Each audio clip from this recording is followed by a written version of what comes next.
From ending careers of clout chasers with a single video, here's what you gotta do. Delete your channel. to exposing one of the biggest scams in YouTube history. Stop having YouTuber events. Stop. Just stop. Back when YouTube was drowning in meaningless drama and endless clout chasing, PewDiePie was the only creator who wasn't afraid to call it out and actually make YouTube fun again. While some of those influencers learned from the backlash and are still creating content today, others weren't so lucky and slowly disappeared from the platform. And this is what happened to the arrogant YouTubers that PewDiePie called out. Back in 2017, Jake Paul wasn't just a YouTuber, he was everywhere. From the spotlight of Disney Channel to millions of followers on Vine and his own Team 10 empire. In Jake's mind, nothing could bring him down. On top of all this, Jake was trying to impress a wider audience by doing some really wild stuff on YouTube. For Jake, YouTube wasn't just a place to post videos. It was his chance to move past the child actor label and create a new identity for himself. And soon enough, Jake's videos stopped being harmless skits and turned into pure mayhem. He and his friends were setting fires in drained swimming pools, turning his neighborhood into a war zone and crossing every line possible. Things got so out of hand that even Disney couldn't look the other way, forcing them to cut ties with Jake because of all the problematic behavior. But instead of taking a step back and reflecting, Jake decided to double down and become even more unhinged. PewDiePie had been quietly watching Jake's antics, but the final nail in the coffin came when Jake dropped a diss track aimed at his ex-girlfriend called It's Everyday Bro. The song was voted as the worst song of 2017 and it had a cheap shot dedicated to PewDiePie. In PewDiePie's eyes, this wasn't entertainment,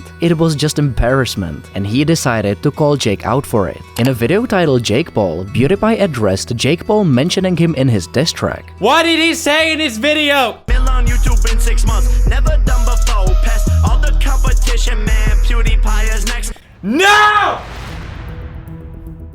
Ah! Oh, this makes me so angry. PewDiePie also made fun of Jake's rapping skills in his classic sarcastic style. It may sound completely terrible, but really here what JP is doing is a new form of rapping.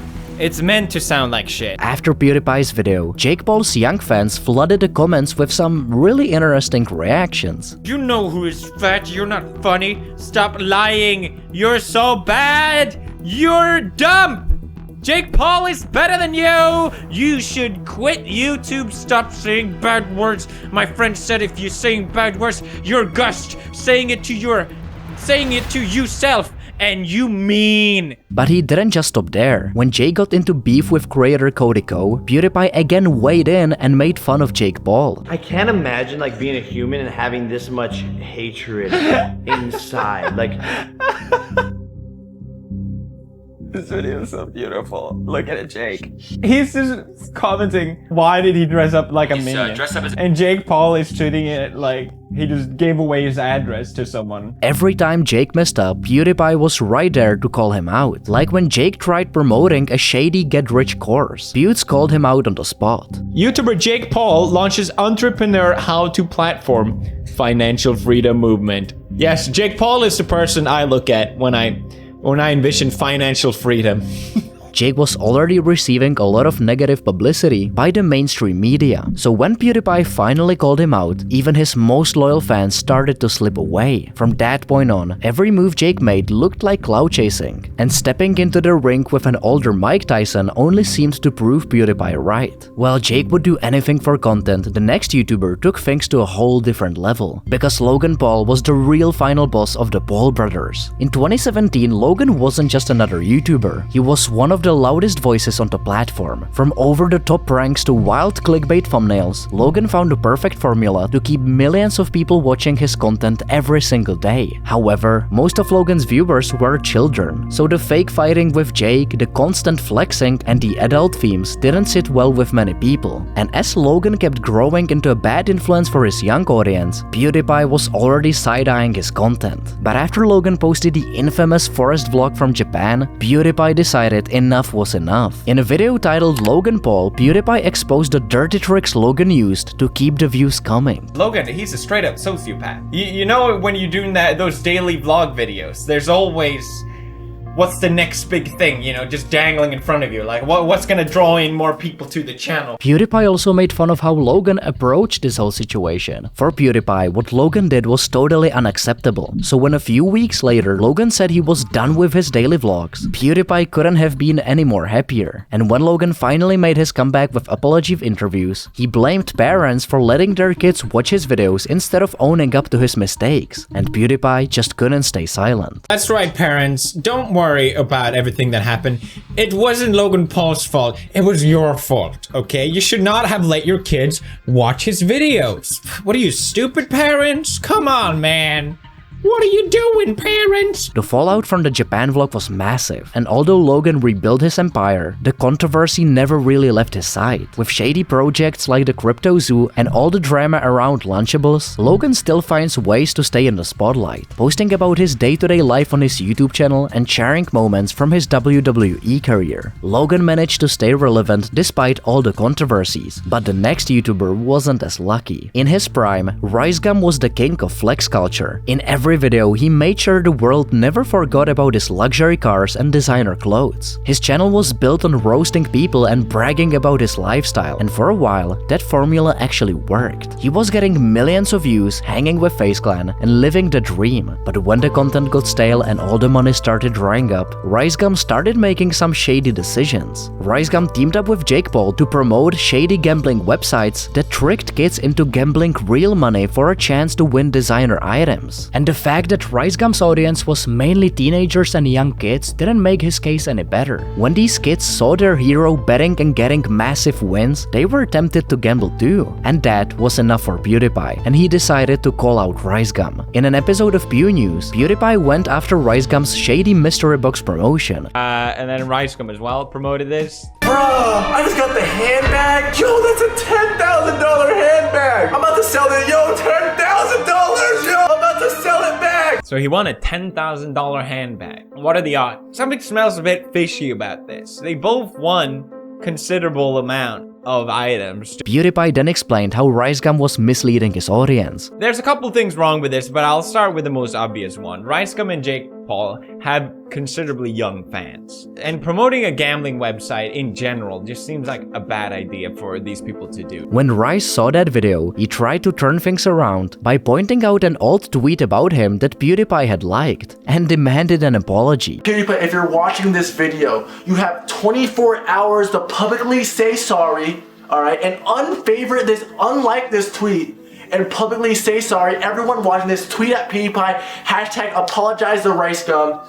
And if not, then I'm dropping a diss track. But PewDiePie never responded to RiceGum, and the fact that RiceGum never actually released a diss track hurt his credibility even more, with fans still asking where's the diss track years later. RiceGum's career was never quite the same, and even though he tried to come back to the streaming world in 2023, fans just weren't interested anymore, and he slowly fizzled away. While the controversies crushed RiceGum, the next YouTuber turned her scandals into more content. Tana Mongeau built her YouTube career by telling wild stories to her audience while being totally unfiltered. On top of that, Tana had a budding music career going for her, and although she found herself in a minor controversy here and there, she was still universally loved. But the next controversy she fell into would change how fans saw her forever. Because when Tana didn't get the invite as a featured creator at VidCon in 2017, a convention for streamers and YouTubers, she saw it as straight up disrespect. But instead of asking to be added to the lineup, Tana had something else planned. In 2018, Tana decided to host her own convention to rival VidCon and named it TanaCon. Tana didn't just plan a similar lineup for creators for her event. She went even further by hosting TanaCon just a few blocks from VidCon, and at the exact same time. The plan looked pretty good on paper, but on June 22nd, 2018, everything collapsed in a spectacular fashion.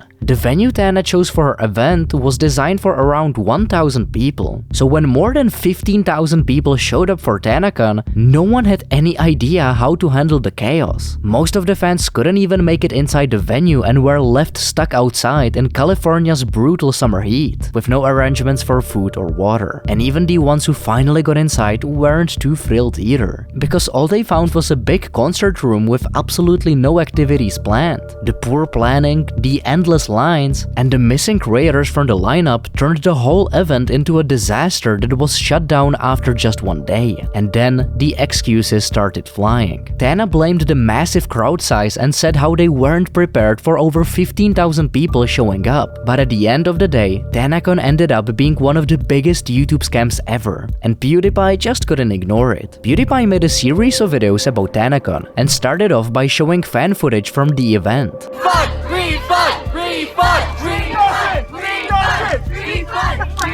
I wasted $150 on TanaCon. It's one hallway, one big concert room, and no activities. No creators are walking around like promised. We stood outside for 4 hours just to be treated like animals. But PewDiePie didn't stop there and exposed lies about the number of people who showed up for the event. 15,000 people. 15,000 just magically showed up. And a lot of people bought it. I even bought it at some point. But later, it came out that that was a lie from a police statement from the City Garden and Grove Police Department saying that 4,000 tickets were sold and only 1,000 people could actually fit in the event. PewDiePie also told his fans how Tana booked the same people who were at VidCon to come to her event after they are done there. But apparently they booked people that were supposed to go on the same panel at the same time over at VidCon and TanaCon. But even if they wanted to come, it was basically impossible because it was just too much of a mess. PewDiePie made fun of how instead of having food and water for the people, Tana decided to give out a very special merch. Who needs food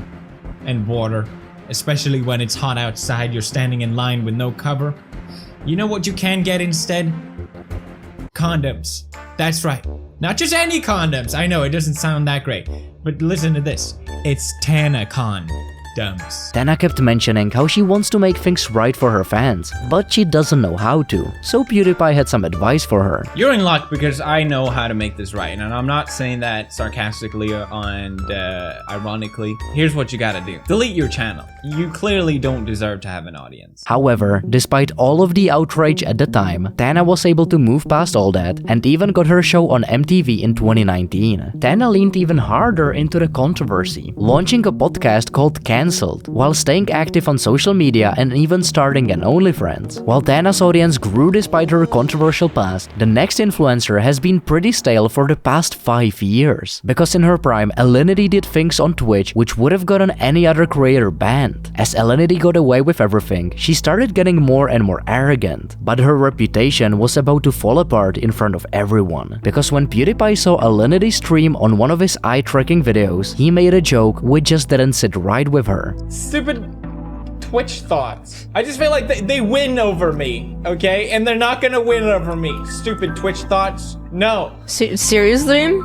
He just said that? And when Alinity saw PewDiePie's reaction, she threatened to copy strike PewDiePie's video. I'm gonna copy strike this guy. Just for that word. Gonna copy strike him. Yo! Can we copy strike PewDiePie's latest video? Like right now? He called us Twitch thoughts. And Alinity wasn't just bluffing, because she was actually working with an agency to file copyright claims on videos that even mentioned her name, even when those videos were 100% protected under fair use. But when Alinity bragged about it on stream, PewDiePie could no longer stay silent. A company that's called Collab, and they sending me $700 last month from copy strike hitting people. In a now deleted video, PewDiePie started out by apologizing and mentioning how his comment was meant as a joke. I definitely didn't mean it in a negative way.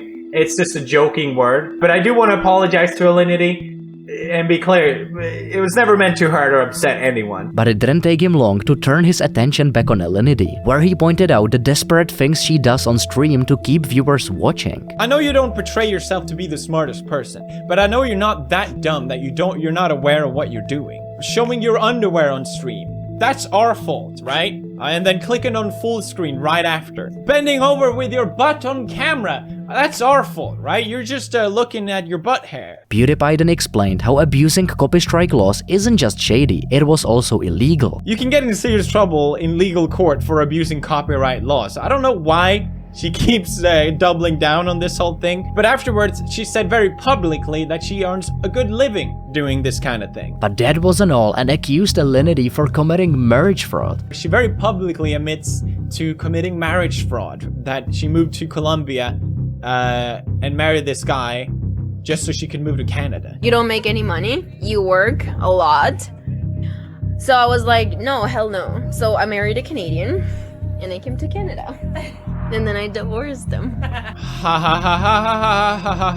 PewDiePie made it clear he wasn't going to let arrogant creators push him around. Alinity tried to fight back by calling PewDiePie sexist, but the internet didn't buy it, and it only hurt her reputation even more. Since then, Alinity kept landing in controversies, but after a few times, people just stopped caring. All of a sudden, her videos started getting barely a few thousand views, even with all the clickbaity thumbnails. Alinity still posts on her social media to an audience that's getting smaller by the day. But the next influencer's biggest moment came when people thought someone else was behind her account. Marina Joyce was once a shining star in the fashion and beauty community on YouTube. She was getting millions of views on her makeup tutorials and her following grew with every video. But in 2016, things took a really weird turn. Marina started posting videos where she looked and acted completely unlike herself, and fans couldn't help but wonder if something was off. A group of fans began speculating that Marina might be in danger, suggesting that her recent videos looked like someone was forcing her to make the videos. All of a sudden, everyone was checking her videos to see if something was really wrong. Fans were so concerned that the hashtag #SaveMarinaJoyce soon trended worldwide. News outlets started reporting on it, and Marina Joyce became the conspiracy of the year. However, when police were sent to her house, they denied any such rumors and made it clear that Marina was fine,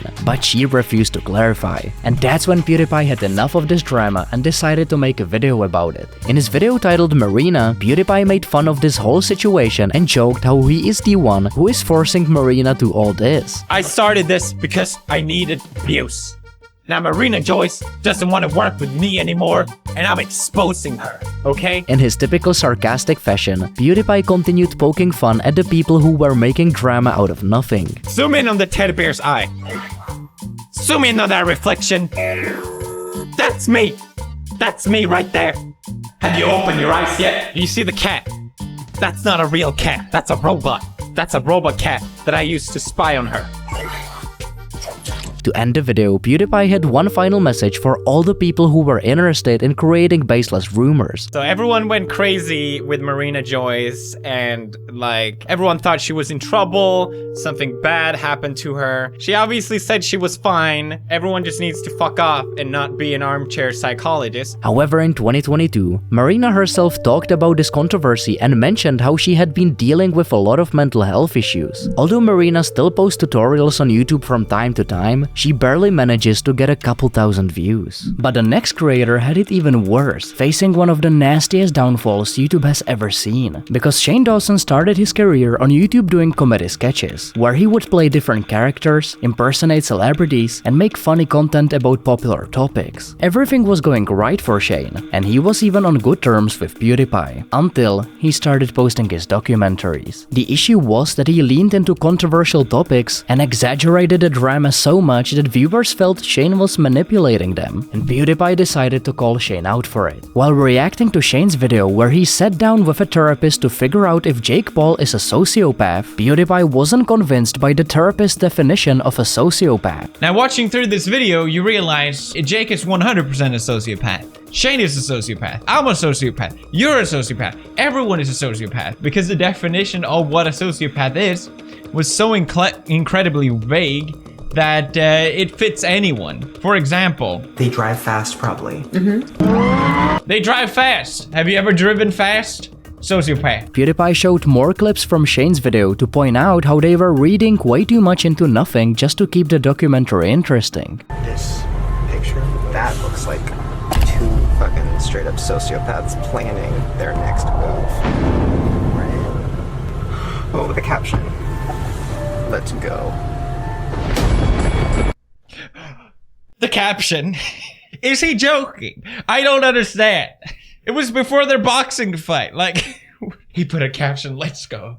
He's a sociopath. PewDiePie didn't stop there and fact-checked some of the therapist's claims. So Shane asked how many people are sociopaths, and she says 1 in 25. Now, the source I could find for this was from author Martha Stout, who says that 1 in 25 Americans secretly has no conscience and can do anything at all without feeling guilty, called The Sociopath Next Door. Now, this is clearly put on the front of a book to sell more books.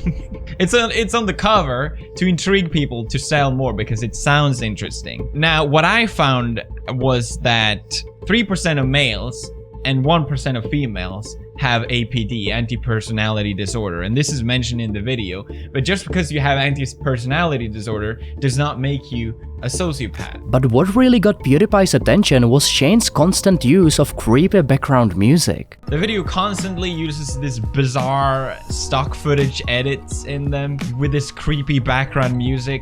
Well, there's a bar right there. Yeah. Like, if we walk into that bar, there's probably, what, 100 people? So that means there's 4? Why isn't that it's like talked about? Jesus! Is that a fake reaction enough for you? Shane didn't take all the heat, because the therapist got plenty of criticism from PewDiePie for what she said. For a therapist to describe a mental disorder as really icky, really gross, I don't know. That's kind of weird to me. Shane's documentary got a lot of backlash, with people accusing him of exploiting a mental disorder just to get clicks. And when Shane tried to fix things with an apology, it only made the situation worse. We had like 5 hours of footage, so I really cut it down and tried to make it entertaining, which is my fault. I should have maybe just left it very plain. I wanted to make it entertaining, but at the core of it, what I wanted people to know is like, an actual sociopath does not care. Is it okay to dehumanize someone just because they don't care if you do? I don't really agree with that. In the end, PewDiePie showed that Shane was leaving things out on purpose, so the video would be more fun to watch. I think what went wrong with this whole video, the whole Shane video, and why I think it's so bad is because apparently Shane didn't tell Katie, I think that's her name, the therapist, that this was about Jake Paul. Well, I'll explain later what this all is. There's a lot more to it than... Yikes. Apparently, Shane, I think he mentioned in the video that he didn't tell her that originally that this was going to be about Jake Paul. They were just going to sit down and talk about sociopath. Less than 2 years after PewDiePie's video, Shane faced one of the most dramatic downfalls in YouTube history. Old clips resurfaced online showing him making racist jokes, offensive characters, and even worse, disturbing skits involving kids and animals. In 2020, YouTube demonetized his channel, brands cut ties, and every attempt he's made to come back since has only damaged his legacy further. If YouTube ever needed a villain, it didn't have to look far, because Keemstar was already standing right there. From the very beginning, Daniel Keem wasn't just reporting drama, he was the one creating it. His channel Drama Alert started out as a news outlet for the community, but somewhere along the line, it turned every rumor into breaking news. Daniel Keemstar Keem built a brand where controversy literally paid the bills, but when Keemstar started spreading fake news that caused real-world damage, PewDiePie just couldn't stay silent anymore. YouTube has a problem. And this proves it. I'll second that. YouTube has a lot of problems. But the most recent one involves something that I absolutely hate, which is drama. I can't think of anything more stupid to waste your time on. Without naming any names, PewDiePie warned how YouTube was breeding channels dedicated only to drama and turning creators' real-life problems into clickbait. Drama is the hot new thing. Drama is what everyone is talking about. Have you catched up on the latest YouTube gossip yet? There's even channels now focusing solely on YouTube drama. It's just growing bigger and bigger. And it's created this mob mentality where everyone is so on edge and everyone is so ready to attack their next target of someone fucking up or doing something bad. But when Keemstar saw PewDiePie's video, he wasn't too happy and decided to hit back at PewDiePie. Just to help you guys understand what's going on, PewDiePie made a video calling out YouTubers for making videos based on drama. Basically calling out Drama Alert, Grade A Under A, H3H3, Leafy, Pyro, Boogie2988, pretty much anyone that's ever made a commentary involving some type of drama topic, saying that it's bad for YouTube. But PewDiePie himself has done this before, and he tweets about drama. So he's a fucking hypocrite. That's all there is to it. He's a fucking hypocrite. He feels like he's better than every other YouTuber. Keemstar decided to flip the script and call PewDiePie a hypocrite because he himself has made videos about drama. But Keemstar forgot to mention that unlike channels like Drama Alert, PewDiePie didn't make drama his entire personality, so fans didn't take Keemstar's words too seriously. And things didn't get any better for Keemstar himself. After H3H3 Productions' Ethan Klein posted a video titled Content Nuke exposing the unethical typical behavior Keemstar was doing behind the scenes, like manipulating vulnerable creators, doxing, and exploiting tragedy for views, his major sponsor G Fuel quietly dropped him. Keemstar had already lost his credibility, and this was the nail in the coffin. In 2022, Keem announced his retirement from Drama Alert, but just the next year he changed his mind, returning to the channel and even launching a new podcast called LolCow Live. But whatever fans he had left eventually stopped caring in 2024, when Keemstar pulled a disastrous April Fool's prank where he faked his own death, with fans calling it intensive and tone deaf. While PewDiePie never directly named Keemstar in his videos, the next creator got one of his longest roast videos ever. In the mid-2010s, FouseyTube was a household name in the YouTube world. He was consistently posting pranks, creating skits, and even giving motivation speeches to his fans. With his magnetic energy, a lot of people believed that Fousey might take content on YouTube to the next level. But it didn't take long before people started realizing that something was off. Fans soon found out that most of his prank videos were staged. The real turning point came on July 15, 2018, when Fousey planned a big concert called Hate Dies, Love Arrives. He promised fans that huge names like Drake and Snoop Dogg will be performing and built it as a free festival, calling it the next Coachella. But when the day arrived, there was no Drake. The event was a total failure, and to make things worse, a bomb threat forced it to shut down before it even started. In the end, Fousey's concert became TanaCon 2.0, a massive failure that fans would never forget. And this is when PewDiePie decided to step in. In an almost 18-minute video, PewDiePie didn't take it any easy on Fousey. But apparently, one of the most appalling YouTubers, FouseyTube, saw TanaCon and thought to himself, yeah, I can do that, but worse. PewDiePie further made fun of Fousey's ego and mentioned how he cannot take any criticism. He's the kind of YouTuber whose ego is so big that literally he can not take any form of criticism. And I'm sure he's gonna watch this video going, oh my god, PewDiePie talked about me, guys. Wow, I'm such a big deal. No, you're not. I wanted to be clear, I'm making this video specifically to ridicule you. PewDiePie then pointed out the similarity between TanaCon and Fousey's concert. You guys heard this before? You guys heard this? Free tickets just gone. They've been gone. Thousands and thousands. Tickets are gone. Tickets just gone. Thousands of thousands. They just get off on this stuff. So many people came to my event. I'm important, right? I'm still relevant, right, guys? At this point, PewDiePie was completely done with events done by YouTubers, and he wasn't scared to share his thoughts. Why do you keep having events? Stop having YouTuber events. Stop, just stop. Why did he come up with this idea? TanaCon did an event in 30 days and it was a complete disaster. I'm gonna do an event in 7 days. I can prove that I can make a bigger disaster. You think you're worse than me, Tana? No, I'm worse. And to end the video, PewDiePie had one final message for Fousey. Fousey, if you're watching, I'm sure you are. Hello, how are you doing? You literally just appear needy, egotistic, and like a complete moron. We're really seeing this more and more now with YouTubers that once were big, grasping to anything for the relevancy, doing anything to desperately attempt to stay relevant.